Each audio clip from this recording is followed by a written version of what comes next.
Hey guys, it's been about 4 weeks since I've made a video. Probably about a month and a half ago, I decided that I would finish my 8 books of Mathias Énard and make a video on Mathias Énard. He's most known for his novel Zone. There's a bit of misinformation that the book is written in one sentence, and this has been popular. I've seen it online, and when we get to Zone, I'm going to talk about what Énard actually describes in his book, why and how it's written that way, and what he calls it. But yeah, so it's been about a month since I've made a video, and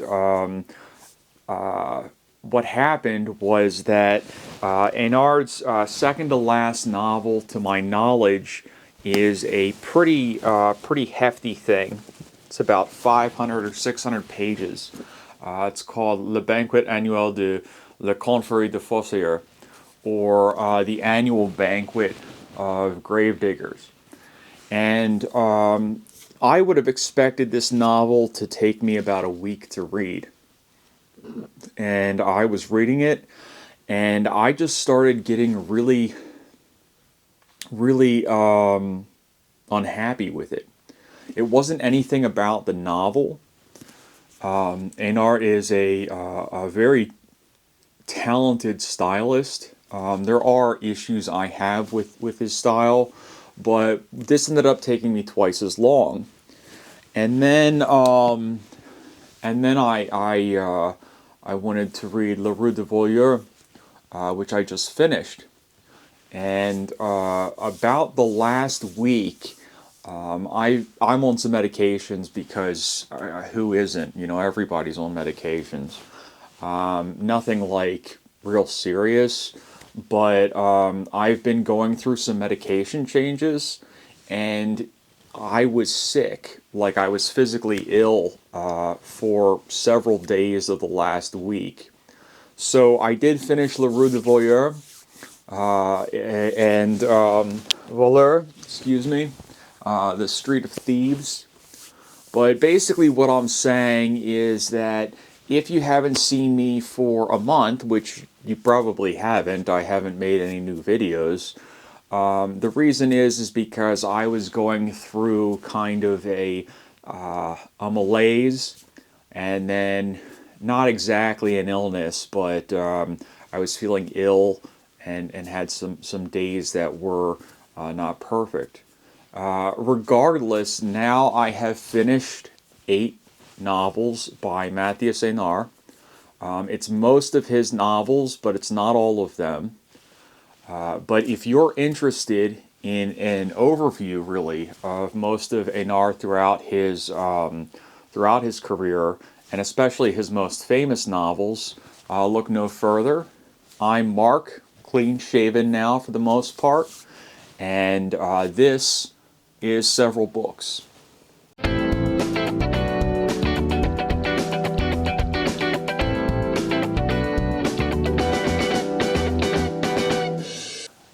So I don't have a whole lot to say about Énard as a person before we get started. As I said, he's a very talented prose stylist. But one thing about Énard is that he's not what I would classify as an avant-garde writer.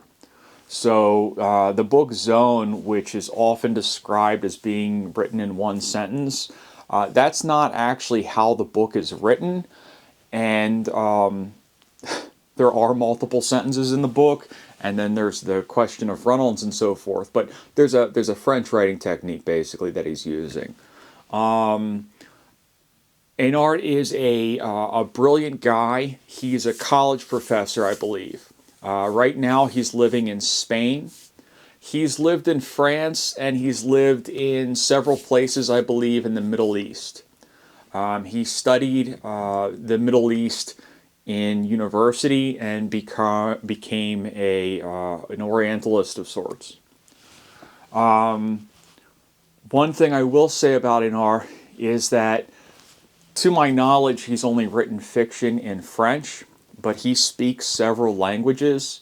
And I'm not going to find it for this video, but I have actually found a video of Énard in the United States reading from a translation of Zone in English to an audience. It's a very funny interaction because he points out how strange it is that he writes in French, but he's reading something very close to what he's written in English, and he's reading it in English, and so on and so forth. But yeah, he's a very bright guy. He's very clearly a product of the French educational system. And that's not a slight of the French educational system. I would say the same thing about a similar writer living in the United States.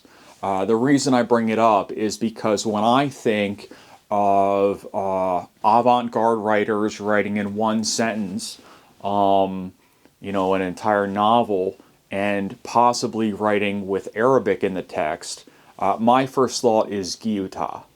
And Guyotat is a very, very different writer than Mathias Énard. Guyotat is very much kind of an unwashed sort. He is an elder statesman of letters when he passed, but it's very much a he's writing about prostitution frequently, and Énard is writing about academics.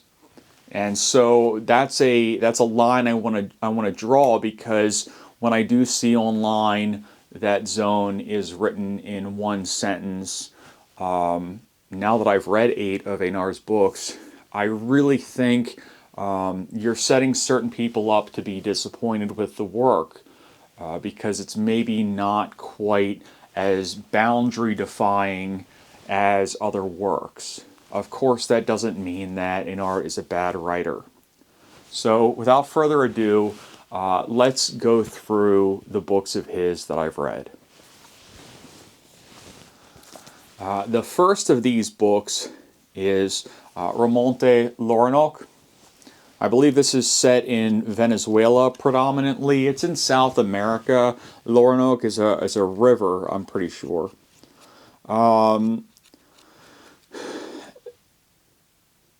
All of the books that we're going to talk about here are in English to my knowledge. Énard is widely translated.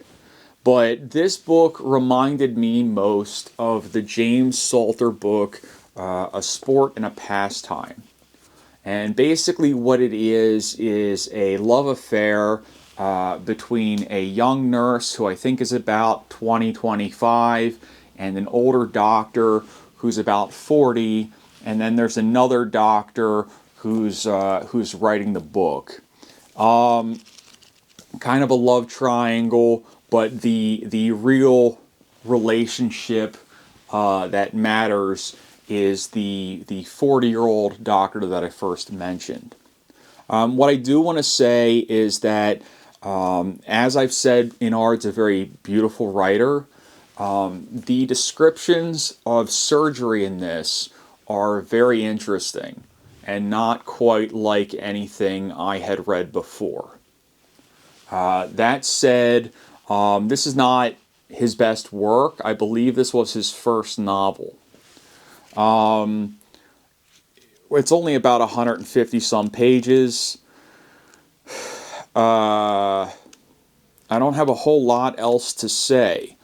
Very enjoyable book. This is a great short read. If you're looking for something short, and maybe a little more substantive, but maybe less writerly than A Sport and a Pastime. James Salter in general is known for these very sparse sentences and being a writer's writer.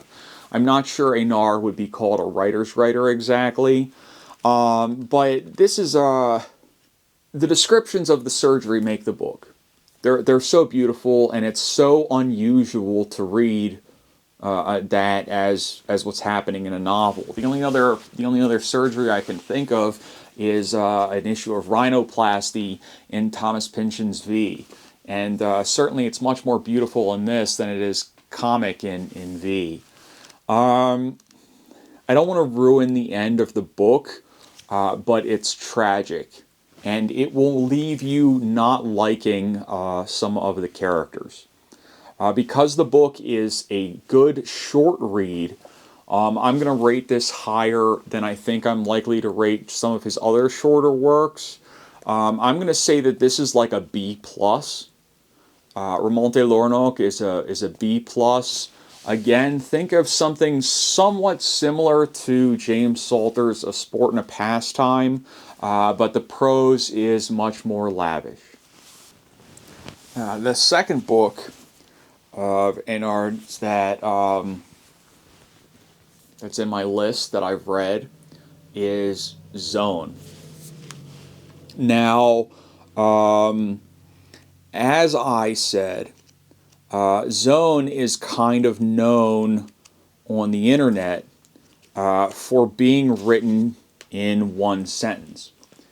And that is a very misleading way to describe the book. So, the way the book is actually written is that it's written in what are called chants, or songs.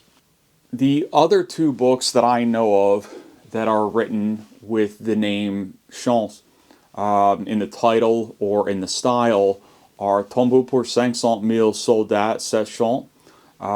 That's Guillotin's Tomb for 500,000 Soldiers, 7 songs.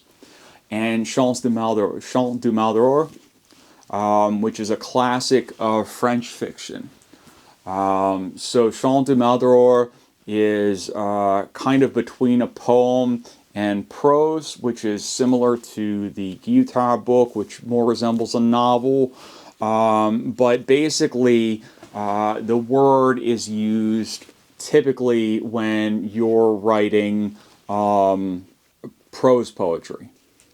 Zone is in these songs, and the way that it's written is that it's all lowercase. You can't see it from here. It's all lowercase. There are no sentence endings, and it appears to be in one paragraph. There are, however, chapter divisions. So just to begin right off the bat, it's certainly not one sentence if you've got chapter deviations. The second thing that I want to say is that when you're reading Mathias Énard, it's very clear that this one sentence is actually many, many different sentences just strung together without any periods or exclamation points or question marks.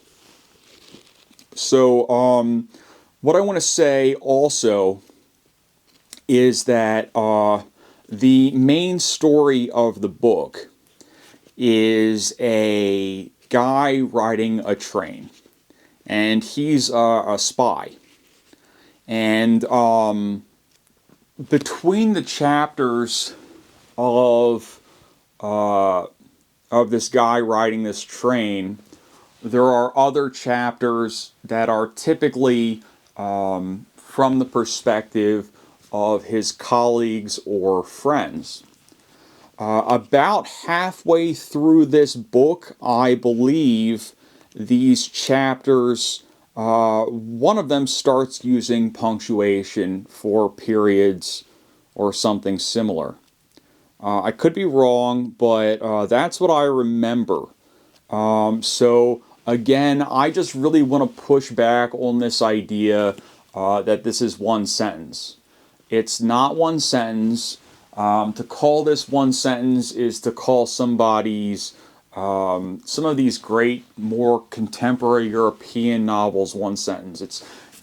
It might technically, typographically be one sentence in that there is no terminal punctuation. There's no period, there's no question, there's no exclamation point. But it's no more difficult reading than something like Cormac McCarthy with his lack of quotation marks. So this is basically a novel of a guy who's like a spy, riding a train and taking like a briefcase full of documents somewhere. He goes through Europe.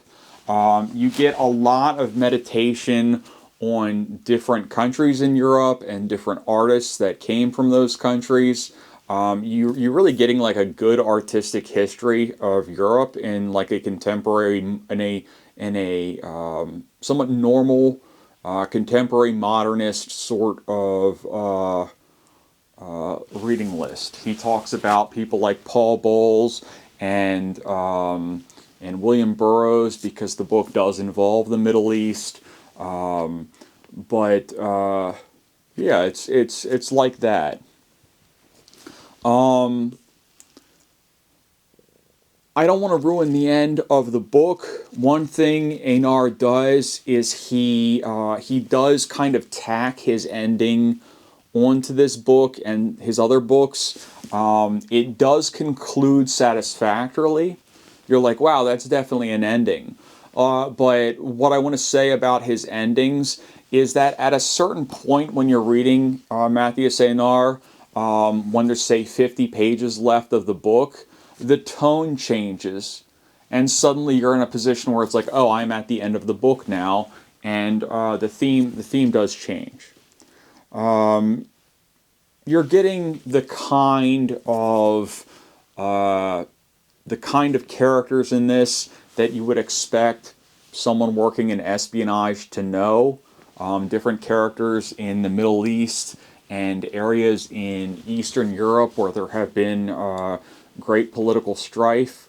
But this is very much an artistic novel. As I've said, the whole novel is actually just really a train ride. So it's funny, you're getting that kind of dime store pulpy quality, while at the same time the nuts and bolts of the narrative are this more artistic point A to point B journey. Zone is an S tier book.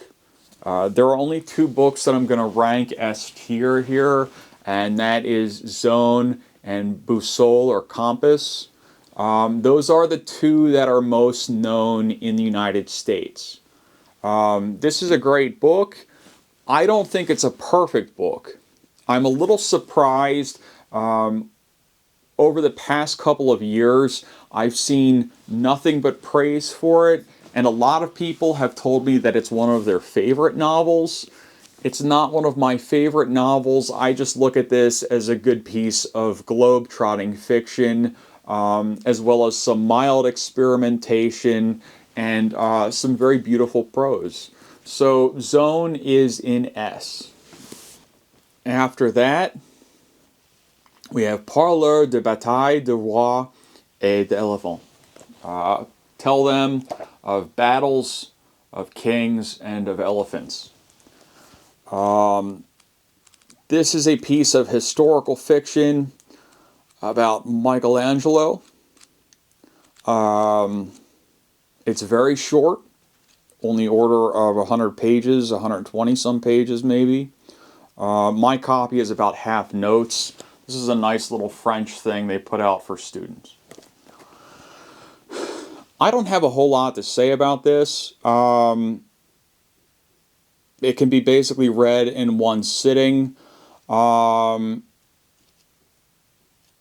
It's not on the level of Zone or Boussole, but let's give this like a B plus as well. So like Remonter L'Orénoque, this is maybe a little better than that, a little more polished.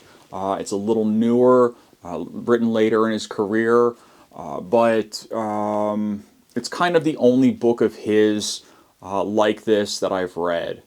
It's a very poetic historical fiction about Michelangelo. So that's a B+. Next, we've got a very short book called L'Alcool et la Nostalgie. Alcohol and Nostalgia. This is a book, a short novella, basically about a guy who's transporting I think it's his brother, I can't remember, in a coffin through Russia. I do remember that he alludes to Thomas Bernhard. This is kind of like a Bernhard novel. It is a monologue. That said, I read it a little while ago. I don't remember it super great. What we're going to do is give this just a regular B.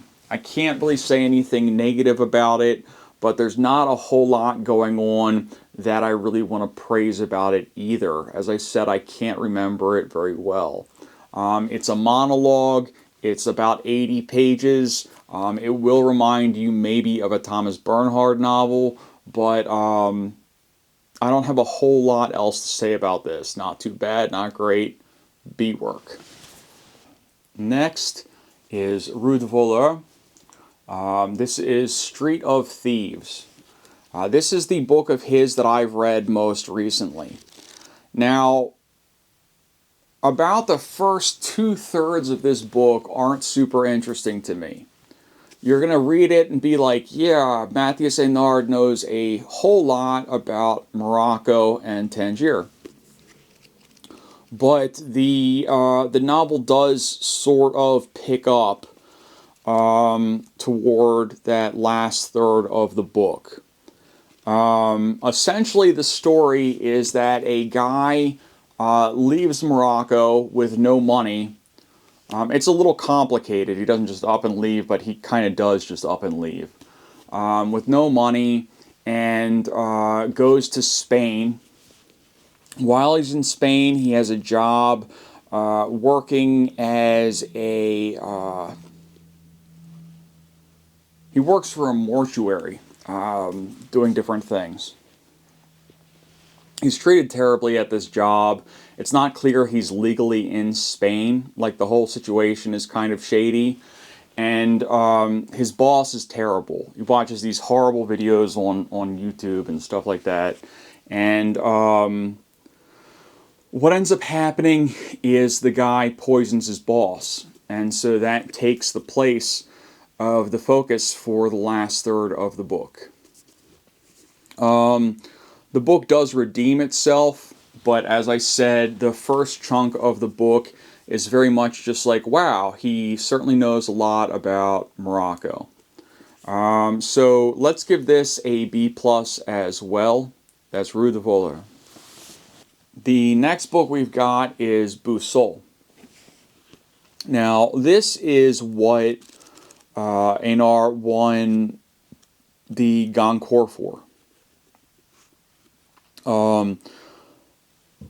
Kind of like Zone, the premise of the book is very artistic.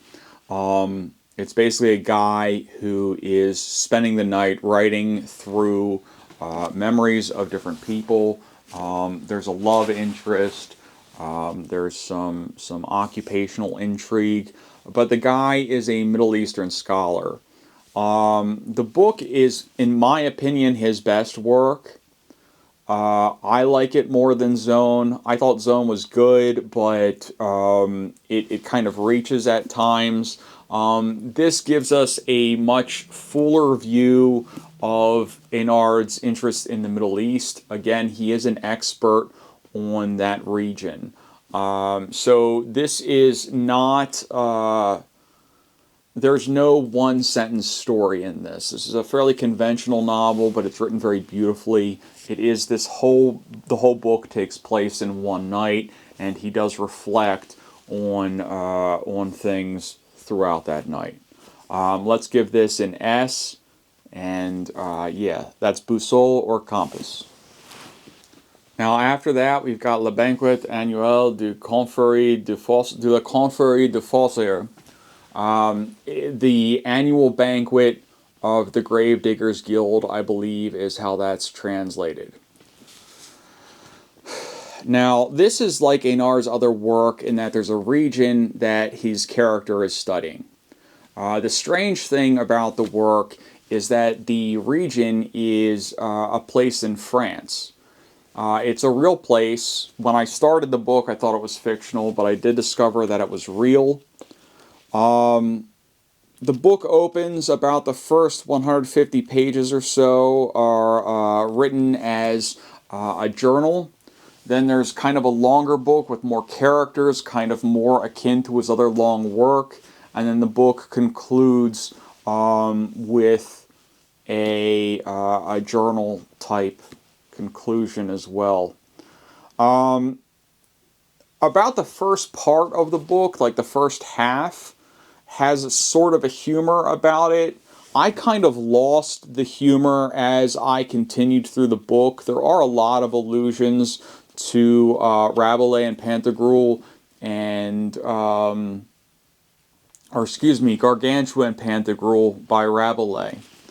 One of the main chapters in the book, kind of the big chapter in the middle, is that banquet for which the book takes its title, and a character does deliver a speech about Gargantua and Pantagruel. I'm going to say this is an A. It's written, the prose is great, but the book wasn't all there for me. I'm kind of bumping this up from my actual enjoyment of the book. As I said, when I was reading this, I sort of started to feel a little bored. It wasn't because of the book. I was kind of in a bad mood, and I just wanted to get through it. So it's a decent book. It's not as good as his other great works. Now, the final book that we're going to talk about is Deserter. I believe this is his most recent novel. It's a short novel. It's about 200 pages.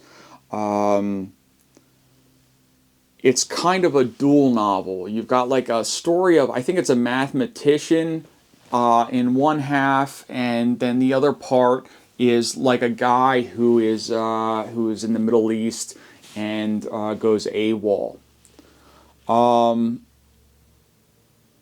This is a minor work in my opinion. It's not totally clear to me what really bridges the story together. I think the reality and narratively what does it is that the main characters of the two stories are related, but I'm not sure I understood why Énard was juxtaposing these two narratives one against the other. What I'm going to say is that this is a B. And it's worth reading, but it's not great. Okay, guys. So I don't have a whole lot else to say. Énard is a known quantity. I've read 8 of his books now, so I know him as well. Probably better than a lot of people who have read 1 or 2 of them. But he's not my favorite. I do appreciate your patience with me. Like I said, it's been about a month. Over the last week, I have been ill. Still feeling it a little bit. But, yeah, I don't have a whole lot else to say. I appreciate everybody's time, and you guys have a great day. Bye-bye.